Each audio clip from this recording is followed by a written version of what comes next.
So we had a mad idea a little bit earlier on, despite the fact that the best young players at Dortmund are all apparently ready to leave this summer because of buyout clauses and because the world's super clubs are ready to pick them off. What if they all decided to keep the band together for 1 year and go at trying to win the Champions League? We figured we need to talk to somebody about this who might know a little thing or two about Dortmund. No better man than Uli Hesse, whose book, Building the Yellow Wall, is a prize-winning book about the Dortmund club and the history there. Uli, good morning to you. How are you doing?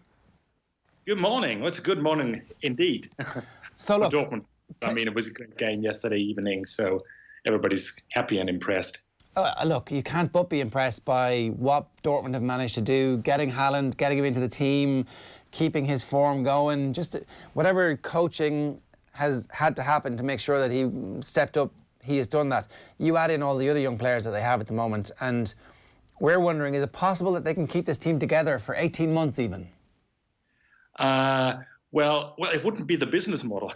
You know, it would be a bit of a surprise, really. I think the club are quite confident that they can keep the majority of them. You know, we might even talk about even younger players who are still waiting in the wings, you know. But I think most everybody assumes that, well, at least Jadon Sancho is about to leave.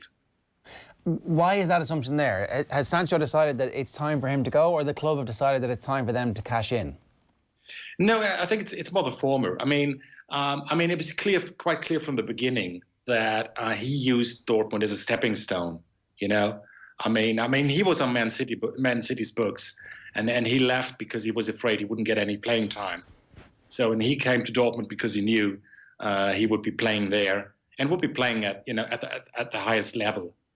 So, I mean, I'm not saying it's a done deal, you know, but that's what everybody assumes and what everybody prepares for. The talk about Haaland was that he signed for Dortmund, and in the negotiations they insisted that there would be a buyout clause that would trigger this summer. Is that accurate? Has that been confirmed? Is that on the record anywhere? Well, it is a complicated deal, and there are a couple of clauses, and he will be able to leave. Let's put it this way. But I think that's one case where the club and the fans are quite confident that he's not going to leave in the summer. I mean, he's one reason why Dortmund got him was that you know, his career has been expertly planned. You know, I mean, first he's got the genes. I mean, his dad was quite good. You know, Roy Keane may disagree, but his dad was quite good. And he's also got, you know, he seems to be a very level-headed guy for his age, and they seem to have mapped out his career quite expertly. So I don't think the plan is, you know, to let him go to Dortmund and then have him move on just a couple of months later. So as far as I can tell, the idea is that he's going to stay at Dortmund for quite some time and then, you know, make the next step. Okay, well, that's kind of transformative, because if you can keep him, it does seem as if already they've begun to buy or think about the replacement for Jadon Sancho. Thorgan Hazard, I don't know if he's as good as the brother or if he's as good as Sancho, but it certainly seems as if Dortmund have been planning for him to leave anyway. Yeah, I mean, I think the kid they have great hopes for is Giovanni Reina, you know, the son of Claudio Reina, and he came on yesterday and he made the second goal. So it was I think it was a 17-year-old and a 19-year-old making the second goal. So that was quite impressive and unusual. And I think the club are even a little bit surprised that he's already as good as he is. I think the idea was, you know, that maybe they're going to slowly build him up, and then if and when Jadon Sancho leaves, Reina will be able to step up. And now he's already getting quite a lot of playing time. How sustainable is the Haaland glut of goals, do you think, Uli? Because we don't see this too often, a kid banging in this level of goals, but at the same time, you always have to question how long this lasts for. In my view, you look at his physical makeup and the way he's scoring goals as a guy who could go on to do Ronaldo levels of goals, perhaps not quite at that ratio, but still an unbelievably impressive level. Would you agree with that? Honest answer, I don't have the slightest idea. Because as far as this guy is concerned, you know, everything is out of the window. I mean, this is a true story. You know, the club signed him, of course, you know, during the winter break, and there was this buzz around him. It was also because Dortmund knew they needed a striker, a classic target man. So they got him, they signed him. Most people had seen a bit of him, in the Champions League, but not really a lot of him. And then Dortmund have this away game at Augsburg, and they fall behind, by 2 goals. And he's sitting on the bench. And my phone was buzzing with text messages saying things like, well, it's still okay, because Haaland's going to score 3 goals. So as long as we don't fall behind by 3 goals, we're going to be fine. And you can actually, and then he comes on and he does exactly that. So it was at the same time, he stunned everybody. But at the same time, everybody was sort of expecting that of him, And this is really crazy. I haven't seen anything like that. This collection of young players that Dortmund have at the moment is as good a collection of young players as we've seen maybe since Ajax in '95.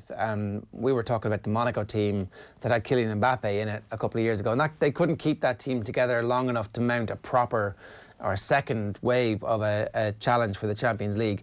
It appears as if Haaland stays, then they have enough about them to be able to be good for the next 18 months, 2 seasons. So it must be an incredible time for the Dortmund fans. They must really believe that they can legitimately enter this competition with the hope of winning it. Well, first of all, it was an infuriating time for Dortmund fans because the season has been a roller coaster ride, and until yesterday night, I think most fans felt that the team was actually underperforming. on not quite living up to what they could do, because you said this thing about young players. Yes, which is true, of course, but they had a very, very young team. When Klopp won the 2 league titles, back-to-back league titles, the average age was 21.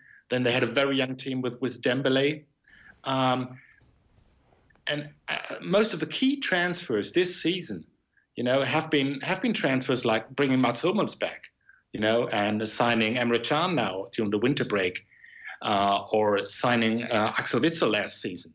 So it's a blend of very young players and sort of experienced older players. And for a while this season, there was a feeling that the mixture didn't quite work. They had a lot of games where they threw away leads, or where they had to come back from 2 goals against Inter. Last couple of weeks, they were knocked out of the German Cup. They lost at Leverkusen, even though they were 3-2 up. So there was a feeling that somehow there was the defensive stability wasn't there, which of course is understandable if you have a lot of young players. So the most impressive thing about yesterday night was not the 2 goals, was not Haaland, was actually that Paris created almost no chances whatsoever. Are you relatively confident that Dortmund will be able to see this through and go through to the quarterfinals? I'm still a bit skeptical, because it's going to be very difficult in the return leg, because this is apart from Man City, this is the most expensive squad on earth. So PSG and some of those players yesterday were there were moments when Neymar seemed a bit disinterested, so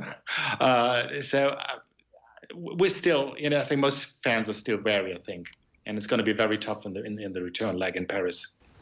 A quick question about Leipzig and their chances of going through against a Spurs team who have no strikers now all of a sudden.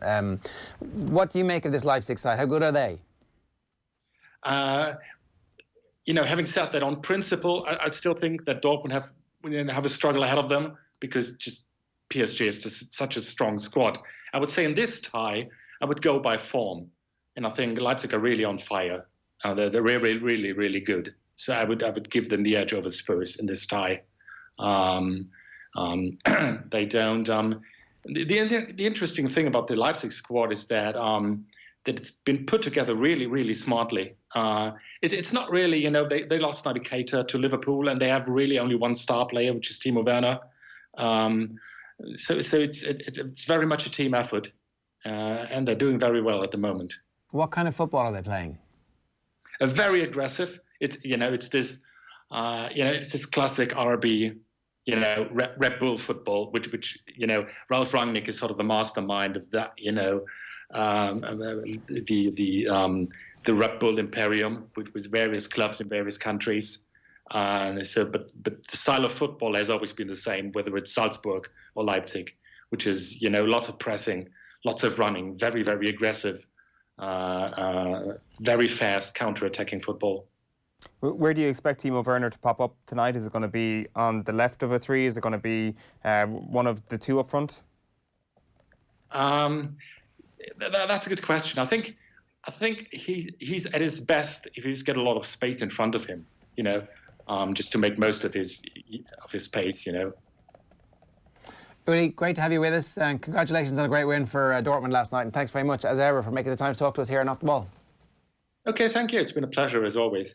OTBAM with you here this morning, 11 minutes past 9. Building the Yellow Wall by Uli Hesse is available from all good bookshops. And if you want to know a bit more about the magic that is Dortmund, then get your hands on that book. Now, we're going to talk Patrick Reed against Brooks Koepka with John Duggan. We're going to hear from Connecticut sports nutritionist Sean Prunty, ex-League of Ireland. We're also going to check in with Tom Malone, who's down at Willie Mullins' yard as he gets the inside info ahead of Cheltenham. He was down at Gordon Elliott yesterday, so we'll talk to him a bit about that as well. But first, here's the latest instalment of Richard Cooper's Rugger Thing.